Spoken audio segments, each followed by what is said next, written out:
Hi, my name is Joseph. Okay, I'm from Design Brands, and you're all welcome. So, for the purpose of this tutorial, we're going to be, working with CorelDRAW for the graphics design, and we're going to be using CorelDRAW X7 specifically. That's CorelDRAW 17.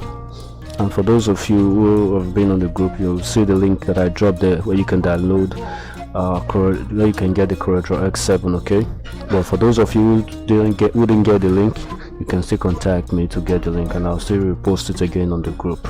Okay,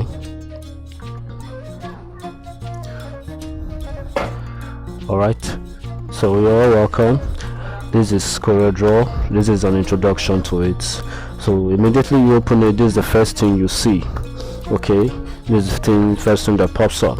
You have a new document, you have new from template, open recent, open order. New document simply implies you want to start a new document or a new design. Okay, so new from templates, it means CorelDRAW already has templates. Take for example, you want to design a business card and you don't know how to go about it, then you can get one from the template. That's new from template. You can get anyone from the template. Okay, then to give you the layout you need to design your business card or flyer or any other thing you want to design. So for the purpose of this class, we'll be working with new documents. So you click on your new document and you see a menu like this pops up. Okay, first you see the name. That's the name of the file of the job you want to do. Okay, what name do you want to give to it? Okay, that depends on you. Then now you see the page size. Okay, if you click on it, you see there are other page sizes. For those of you that are familiar with paper sizes and the rest, okay, if you come down, you see different sizes. We have A0, A1, A2, A3, A4, A5, A6, name them, so on and so forth. We also have how do they call it, envelope and the rest.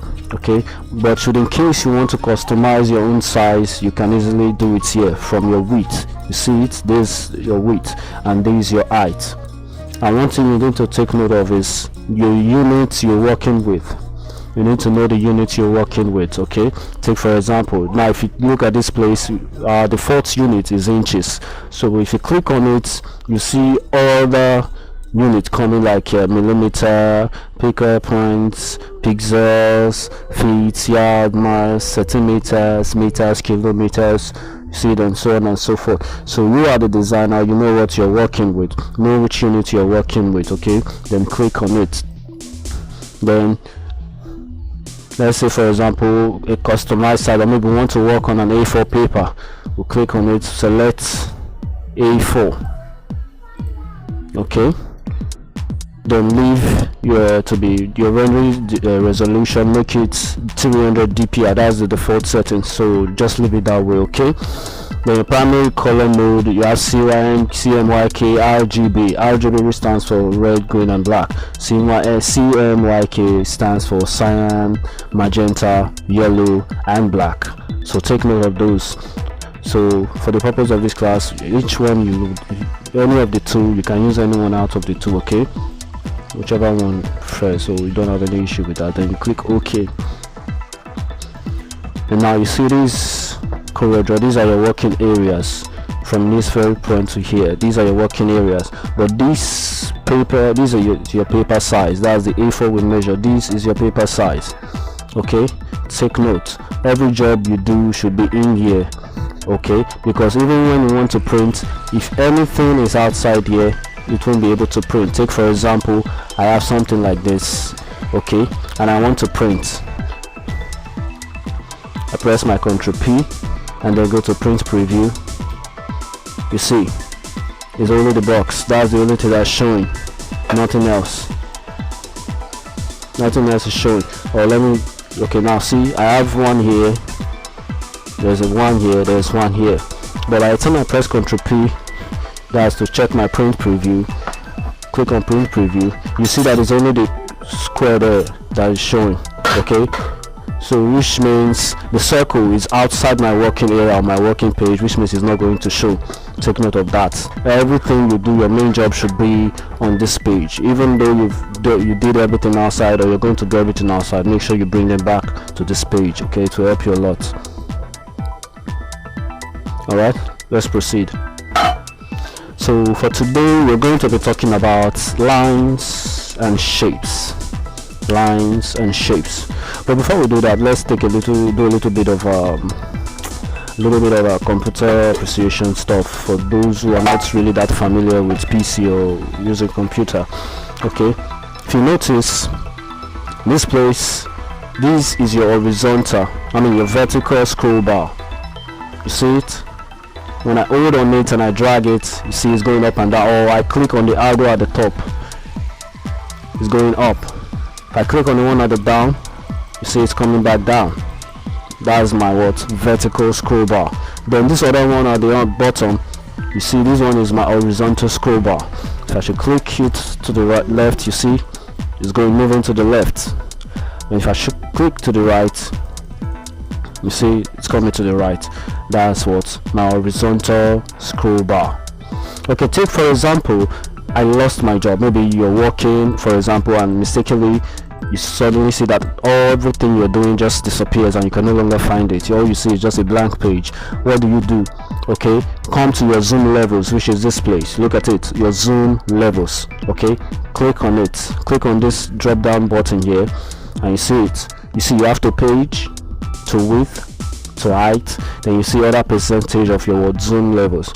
But for this class, what I recommend you to do is click to page.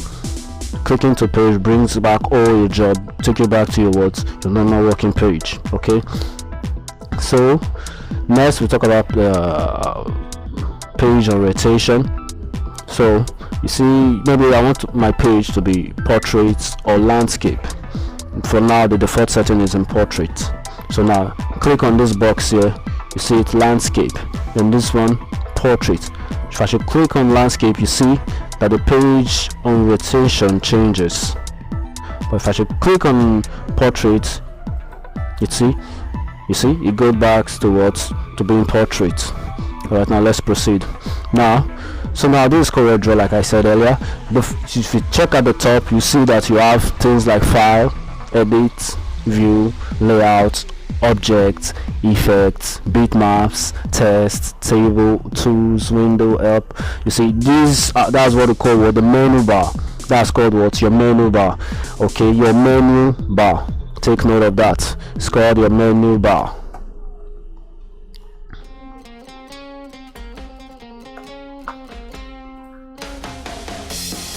It's called the menu bar.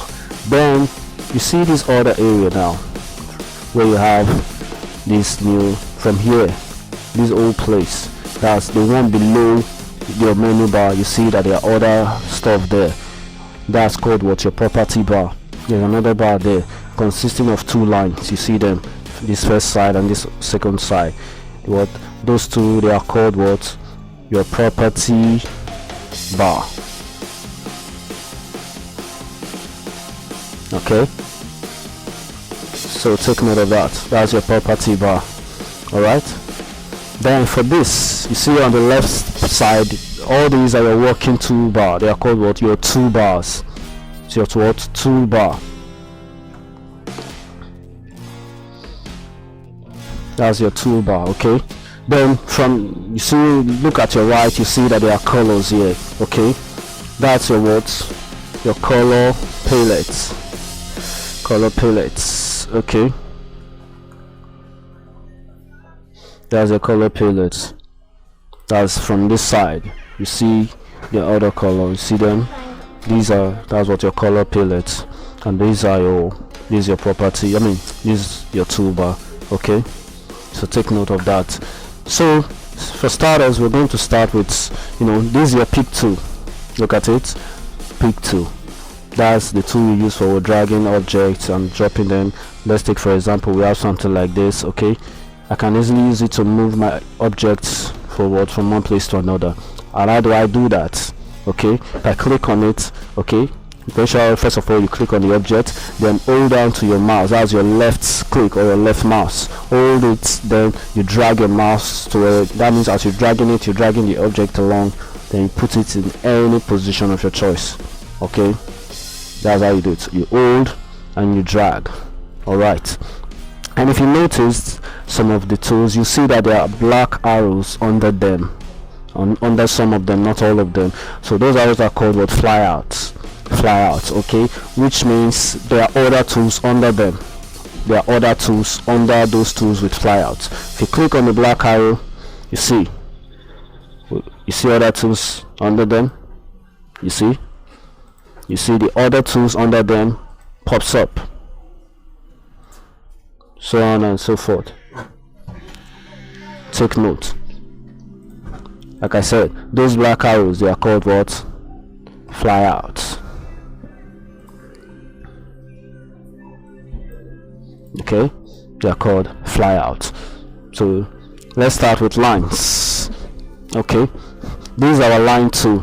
Default line. Normally if you go there, you default tool you see there is what? Your freehand tool. But you might meet another tool there, but the default tool for Corel 7 is what? Your freehand tool. Okay, but if you click the flyout, you see that there are other line tools under it. Okay, so let's explore freehand tool. Freehand tool, like I said, is a line tool used for drawing lines and curves. Okay, first of all, let's say I want to draw a line.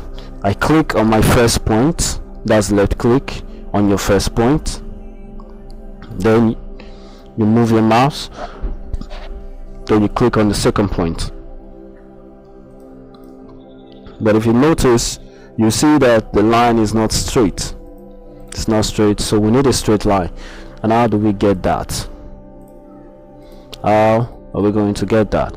So let's go back to the freehand tool, click on it. Okay, then click my first point.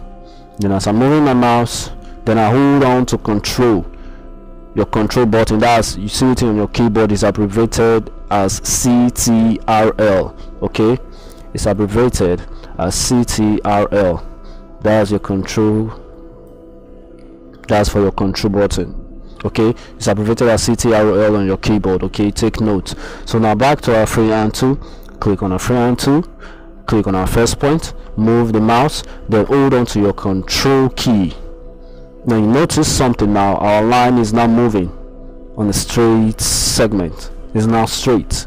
Then click on the second point, then leave it, and you see we have a straight line now. Okay, that's for freehand tool. And now exploring another tool again. Okay, still on freehand tool. Then now notice, now I can do something else with my freehand tool. That's maybe drawing something like let's say like a form of a signature, or maybe zigzag drawing or zigzag line. I can easily do that, you see. Okay, let me try spelling something else with it. You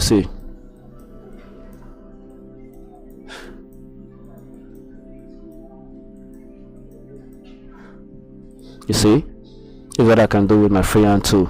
But how do you achieve this? Now let me explain. You click on the freehand tool. You know, on a normally if we want to get a straight line, we just click. That's clicking on the first point and click on the second point. But with the freehand tool, if you want to get those zigzag lines, you don't do that. Okay, you just hold on to your left mouse or your left click, hold on to it. Okay, then once you hold on to it, then you just draw with your mouse, or you just drag your mouse to whichever area, depending on you, the designer, you know what you want to achieve. Okay, you see it. Now take for example, I want to use this to spell let's say Corel. Now I just do it, hold on to my left, or hold on to your left mouse, that's your left click, your left mouse, hold on to it, then I draw my C, I leave it, then I go to the next point, hold on to it, I draw again, you see, then leave it, go to the next point, draw,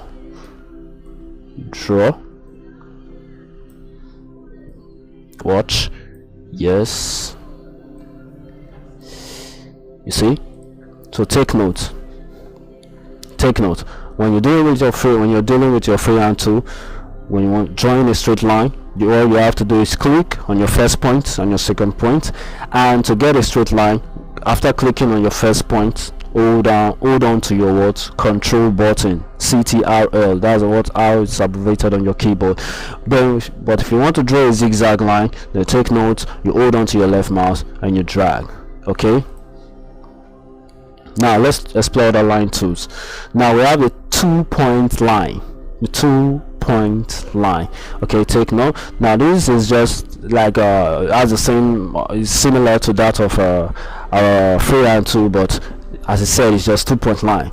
So you draw the first point, you drag. Take note, in this 2 point, it's just 2 points. You're not clicking, okay? All you're doing, you hold on to your left mouse and drag. That's how to draw with your 2-point line. Take note, you hold on to your left mouse and you drag. You see? And once you get to your destination point, you leave it. That's how it works. But just like the freehand tool, if you want to get a straight line, you hold on to your control tool as well. But the only disadvantage about this is that you cannot draw any zigzag line with it, unlike the freehand tool. The freehand tool, you can draw a zigzag line with it, and you can also draw a straight line with the freehand tool. Okay, now the next on our list is the Bezier tool. The Bezier tool, okay, it's also a line tool. Okay, but unlike the let's check it out then, so you see for yourself.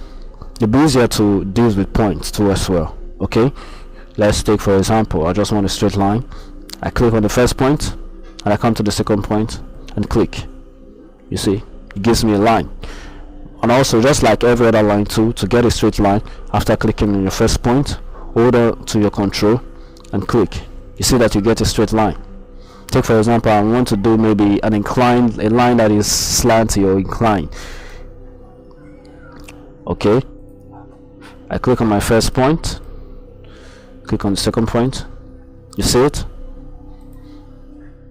But one thing about the Bezier tool is that Bezier tool can be used to trace any shape or object. Okay, so Bezier tool is not really, you can use it to draw a straight line, but it's not mainly for that purpose. Okay, the sole purpose for Bezier tool is this. Take for example, I want to draw a square, or let's say a triangle. Okay, I can easily trace it. Say that, don't draw my first point. Okay, click on my second point, click on my third point, and the final point. You see that? Okay, now let's say, okay, let me get an object. Okay, notice to import something or to bring something into CorelDRAW, you use a different command, the import command. Now I want to trace an object by using the Bezier tool, so you will understand. So which means I need to import a video, I need to import a picture or any other thing. Then go to file, click on file, then you see import. You click on it. Once you click on it, it will take you to your computer. So you look for the destination folder where you save the picture or object or anything. You scroll, you look for it. Let's say for example this, import. You see it? Okay, but the shortcut for import is Ctrl I. Press it. Okay, take note. Shortcut for import is Ctrl I. You hold on to your control, then you press your I button. That's the shortcut for import. Then if you check your property bar there, you also see the import icon. Okay, look at it. Import, Ctrl I, import. So now let's say this is what I want to do. Okay, click on it and click on import. Now you have two options. Immediately you click on import, which is going to show you this icon, meaning you are now good to import. I can just decide to click on it. Just click, press my left mouse, and you see the picture comes up. Okay, but if I want it to my picture to be bigger, or maybe I want to do it the way I want, let's say maybe I don't want it to be all over my page. Okay, I don't want it to be all over my page, I just want it to be on a specific area. I click on import. I click on my picture, then import, then drag. Hold on to your left mouse and drag. Okay, now this is the shape I want to I want to trace with my using my Bezier tool, but I need to zoom in closer. You see, this is my zoom tool. Look at it. The shortcut for it is what? Z.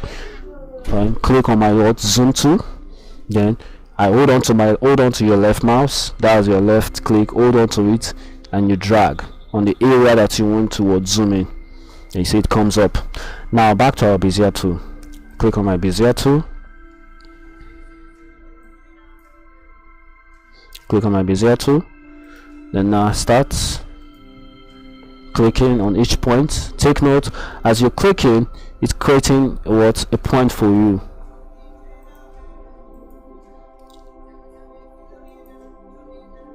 Take note, those points you're creating, those points, they are called nodes. We'll talk about that.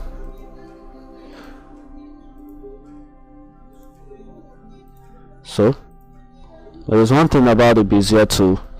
While you're tracing any object, you need to make sure that your starting point becomes your end point, because without that, there's no way you'll be able to color that object or to fill it with any color.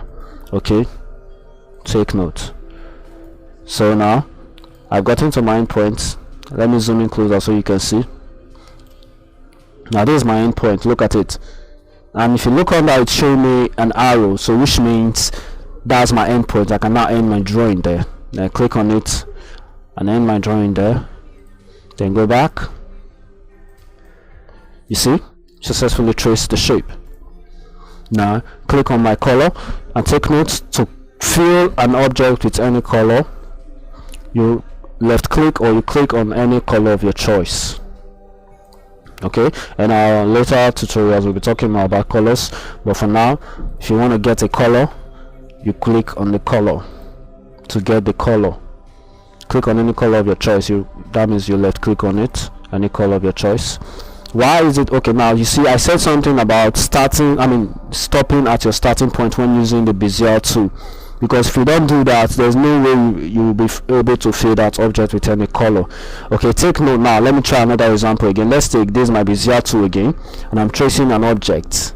Okay, and let's take, now I end my drawing here.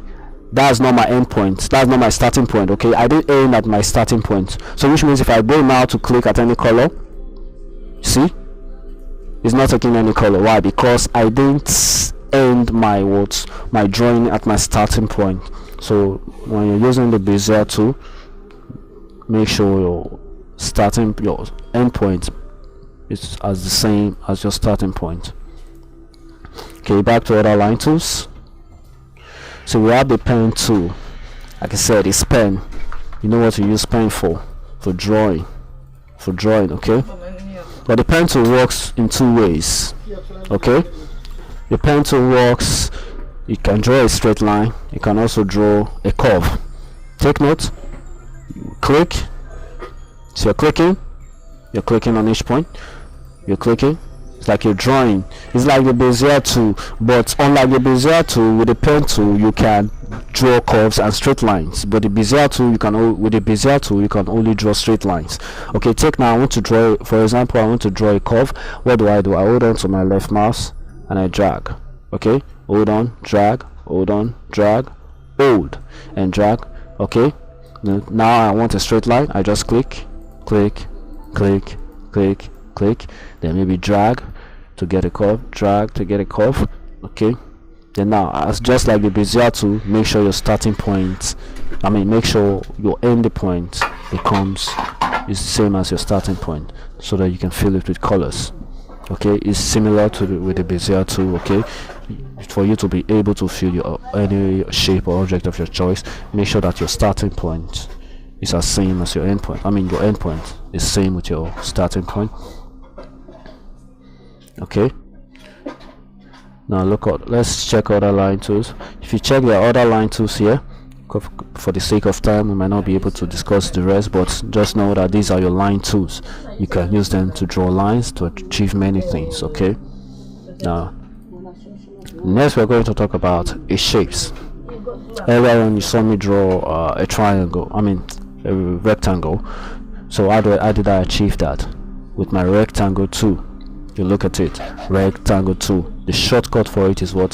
F6. So how do I get it? You click on it, notice after clicking on it, it's showing a sign there, an icon, meaning that what you can now draw. So to draw, take note, you don't draw a rectangle by just clicking. If you click on it, it won't work. So if you want to draw, you hold on to your left mouse, and you drag. Hold on, you drag. Okay, after getting the size of your rectangle, you can leave it. Okay, and take note, everything we've been doing from the line to this, they all have what? These dots here. These dots, that's 9 dots. For shapes, you see these 9 dots. Okay, these dots, they are called your nodes. Okay, I said I was going to tell you guys about it earlier, so now let's talk about it for a little bit. These are called your nodes. These dots, they are called your nodes. They allow you to adjust your object, you know, to fit the size you want it to be. Okay, but take note, you just can't adjust or the shape using any of the nodes. All right, you just can't do that. Take for example, I want it to go up, I drag the node at the up, or maybe I want it to go down, I drag the node at the down. Then maybe I want it to go to my right, drag the one at the right, or maybe you want it to go left, drag the one at the left. But if you want it to be equal, you don't drag any of the ones at the sides or at the middle. Don't drag any of the nodes that's at the middle. Those ones at the middle, don't drag them. If you want to have an equal shape, or also maybe an equal object, and this is applicable for your pictures. Okay, that's why I'm sure most of you must have encountered this, that maybe you look at some people's pictures and you see that maybe their head is very long, or maybe their body is something happens as if that is due to the nodes. It was not properly adjusted. Okay, let me show you an example. Okay, let me import a picture. Import. See, now take note, I drag this node up too much. You see, the picture becomes so long. Why? Because I didn't drag the proper node. That's not the node to use for such a thing. And take note, maybe to undo, maybe after making a mistake and you want to correct your mistake, you want to go back to your previous action, then you click on this, look at it, undo. It's at your property, but that arrow there pointing to your left is called the undo button. You click on it to undo. Now to adjust your image or your object to make every side of it to be equal, you drag from the side. Those ones at the side, this one or this one, and this one or this, whichever one you choose to use. But notice, so I'm dragging it, the picture size, the picture size remains the same. The size changes, but the picture itself, it remains the same. Okay, they didn't alter the picture at all. Everything is intact. Same applies to the shape. To prove it, now let's take a look. Now I want to draw a perfect triangle, a perfect rectangle. Okay, a rectangle with equal sides. What do I do? Okay, hold on. If you take note, this is not a perfect square. This is not a perfect square. If you look at the size here, the dimensions of this square, of this rectangle rather, you see the size 2.45.867 millimeter. That's for the width. Okay, that's for the width. Then the height, I look at the object size, and the height is 129.791 millimeter. Okay, that which means this is not a perfect square. So to get a perfect square, how do I do that? Click on your rectangle tool, hold on to your control button, and then hold on to your control button, then you draw. Remember, to draw, you hold on to your left mouse and you drag. Yeah, all right, I'm holding on to my control button, then I drag. You see, it's a perfect square. To prove that, you see that the sizes are equal. The weight is 1.73.381 millimeter, then the height is 173.381 millimeter. Same, equal. So now, talking about adjusting with the node, notice now, if I should adjust this from the top, you see the height changed, but the weight remains the same. Why? Because that's not a proper node to use when adjusting. But as a designer, you know what to do. But when adjusting pictures, I won't advise you to use any of these nodes at the middle. But take note, if you should adjust this shape from the side, from this place or the here or here. Let's try it. See, adjust, and you see that the shape, the size of the shape remains the same. They are equal, although it's changed, but they are equal. 192.972 millimeter. Then the width, the height is 192.972 millimeter. If I should adjust from this side, you see it remains the same. If I should adjust also from here, it remains the same. If I should adjust from here, it remains the same. Okay, take note of that. That's for it.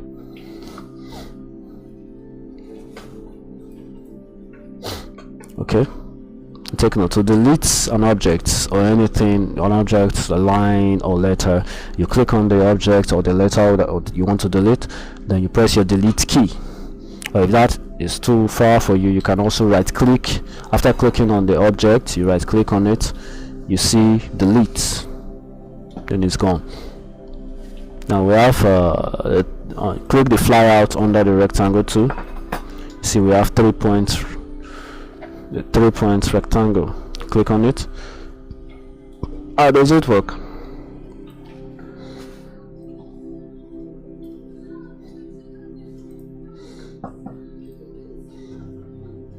Take note, with this 3 points rectangle tool, all you have to do is drag it, hold on to your left mouse, you drag a straight line first. Make sure you're holding down to your control button to get a straight line.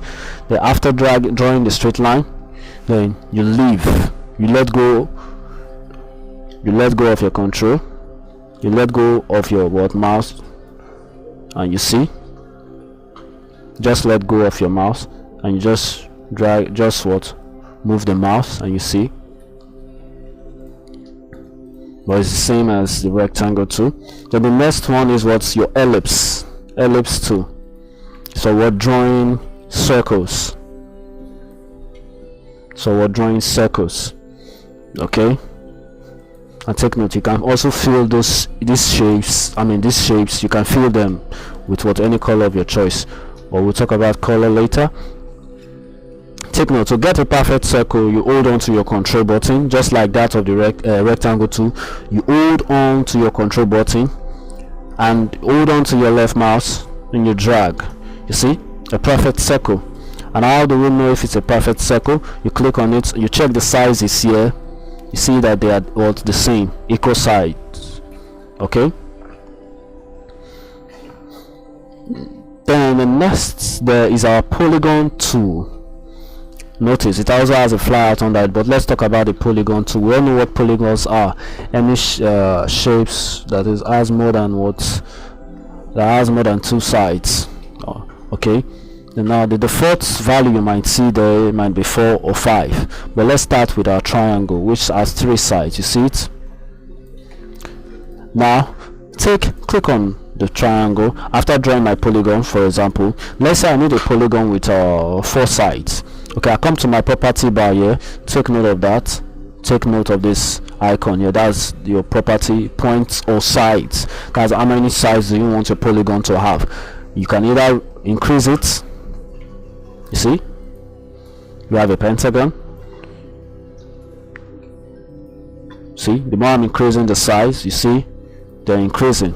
I can choose to decrease it, but take note, it cannot decrease more than 3. It cannot decrease past 3.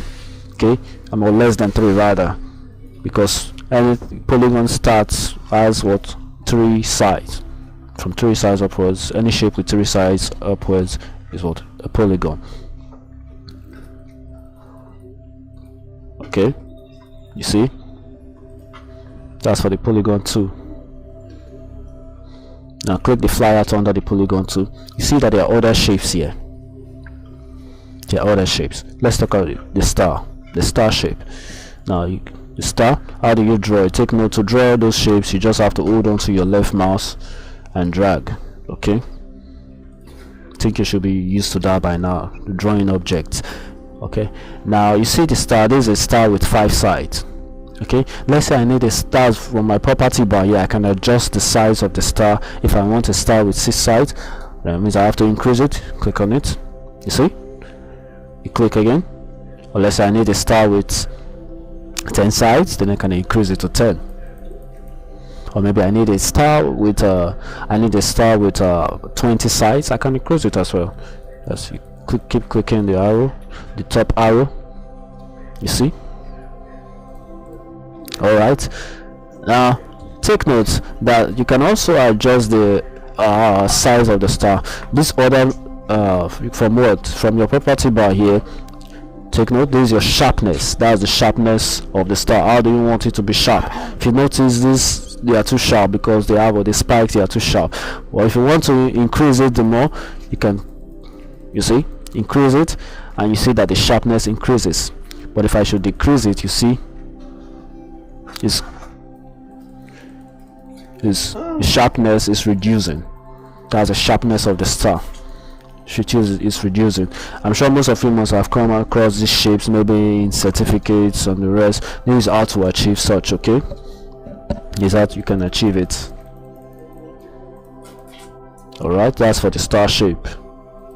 Now the complex star is almost the same thing, similar with the star, but only that if you look at it, it has lines running all over it. Okay, so similar with the star shape. We'll go back to our shape tool, complex star. Now you see we have a graph paper. As I said, it's called a graph paper. It's like a table. You can increase your columns. Look at it, column and rows. This is for your column. Increase it.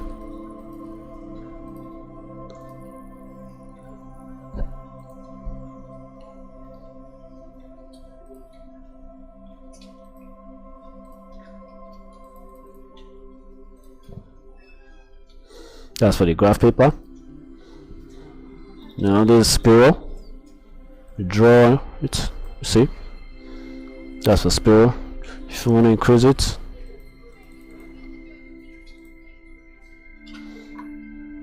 okay, that's for your spiral. No, look at it, it gives you that spiral effect. Now then talk about the basic shapes. You click on basic shapes and you draw. This is the default shape, you can see there, you meet. But to get other shapes, you go towards your property bar and you click on the flyout there under this path. You look at it, it's showing what perfect shapes, but you click on the flyout under it, that's the black arrow. You click on it and you see that there are other shapes inside. Okay, we have the cross sign and also the heart sign. Look at it, you click on it, you get any other shape of your choice. We have a lightning bolt sign, so on and so forth. There's many of them. Okay, now we'll talk about arrow shapes. Okay, arrow shapes. You know what you draw, you see, here's your arrow. Before you want other arrows or other arrows under this particular shape, you go to your property bar, you see it, or that's a perfect shape again. You click on the flyout under it and you see that there are other arrows. We have the one facing left, okay, we have the one facing down, okay, and also have the one facing up. You see there are different of them. Okay, you can pick from whichever one you want to. Okay, now we also have the flow chart shapes. Okay, flow chart shapes. Okay, this is also the default shape you see when you draw, but if you don't want that, you come here, you click. If you look at it, there are other shapes also, things like the triangle. So you have things like this, you see, other shapes. So you have to choose whichever one of your choice. That's how you get other shapes from them. So we have banner shapes. Look at it. Then this is your default banner there. Then you click on your perfect shapes icon again from your property bar. You click on the flyouts under it You see that there are other banners, other shapes under it, other shapes related to what the banner shape. Okay, click, select, and you drag. Okay, we also have call out shapes. Okay, call out shapes, click on it. See, okay, now go back there, same at from your property bar, click the flyer there. You see, you get other call out shapes. But take note, one thing about this call out shapes, whichever direction you're drawing to, it will take that direction. If I'm drawing it towards the down, it's going to be facing the down. If I'm drawing it upwards, it's facing upwards. Okay, it's facing upwards. If I'm drawing it upwards towards my right, it's going to be facing upwards towards my right. If I'm drawing it upwards towards my left, it's going to be upwards towards my left. Okay, take note of that. That's for your call out shapes. Okay, I think we're done with shapes for today. We're done with lines and shapes. Okay, but before we go, we're just going to talk a little bit about our test. Okay, this is your test tool. If you look at it, it has an A icon there. You look at it, test tool. So what, F8, that's the shortcut for it. Okay, it also has a table under it. That's clicking the flyer, click the flyer to see a table under it. Okay, now this is the test tool. The A, if you look at it, has a shape of what, a letter A. That's the icon for it. Your test tool, you click on it, and once you click on it, you see it's showing you this icon. Okay, meaning you need to click on which area you want to type it, which area you want to type your letters or your words on. Then now you click, then you see a cursor blinking, which means you are good to go. Then you cannot type.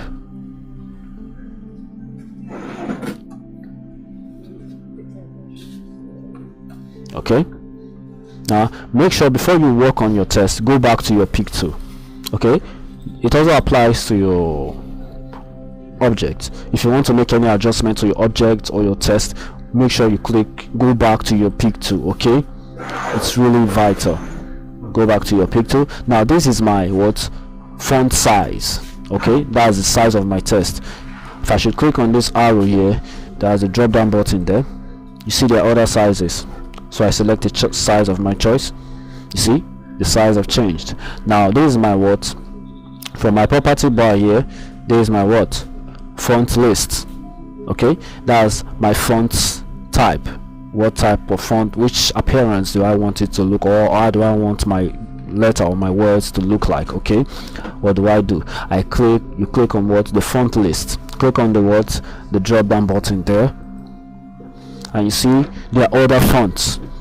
Okay, take note, these are the fonts that I installed on my PC. Okay, so the fonts you might have on yours might be different. Okay, but just take note that to change your fonts, that's how to get them, or where to get them. Okay, I choose this. Okay, you see it changes. Maybe I use something like this. You see it's changing. You see, go back again, click on it, select. You see it changes. Okay, that's for your font. Alright, take notes. Now to give a color to your text or any object of your choice, like I said, you right click on the color. Take note. Alright, now I want to color my test. I come and I click on blue. You see the other blue, cyan and the rest. Click on it, any color of my choice. And let's say peradventure maybe these colors here, they are not enough for you, there are other colors. Don't worry, CorelDRAW has a lot of colors, any color of your choice. So maybe in our next class we'll be talking more about colors. Okay, but if you still want other colors, take note, move your cursor down. You see move your cursor to your control panel. If you look at the down, you see there's two small arrows there. Okay, it's showing the fourth palette. Okay, click on those arrows. That arrow, you see other color, it pops up. The rest color, they will pop up. Okay, which means you can still select other colors of your choice. Click, you see, select any color. I can also do that for my my shapes too, or my object as well. Okay, And also take note for my object. If you take a look at it, you see there are black lines or black borders around it. Those are called what? Outline colors. They are called outlines. Okay, they are called outlines. And to increase the outline of an object, okay, to increase the outline or to make the line bold, you come to the top here, you look at it, you see you have what? Your outline width. Okay, that's from your property bar. You have your outline width. You click on it and what? Choose on any value of your choice. You see it's bigger now. It's bigger now than it was. All right, now maybe I want to make my outline color to be any color of my choice. Take note, to get a fill color, you left click on that color to fill your object or your laser with that color. Okay, but to get an outline color, to give those lines color, you have to right click. That's your right mouse. Okay, let's say this, I want to use this deep yellow now, for example, to give the line color, to make it my, I want to make the line color, I want to make it my line color. What do? I right click. You right click on it. You see our line color is now what? Deep yellow. Or let's make it a more, let's change it to a more catchy color. Okay, you see, click. You see, that's how to achieve it. Take note, to get a fill color, for your test, or for your, and for also for your, it applies to your test and also to your object. Okay, let's try it on our test now. To get a fill color, you left click. That's your normal click, your default click. You click on any color of your choice to get any color of your choice. You click on it. Then to give it an outline color, or to change your outline color, what do? You click on any, you right click on any color of your choice. That's on your right mouse, you right click. You see it's out, you right click. But if you notice, the outline on our test is not that bold. Okay, we'll talk on that also when we're talking on colors. We'll talk on how you can make it bold. Okay, all right, take notes that after my job, after doing everything, and I want to save my work, okay, and I want to save it on my computer. Okay, for those of you who are not so familiar with a computer, okay, to save everything, this whole thing you've done, you go to file.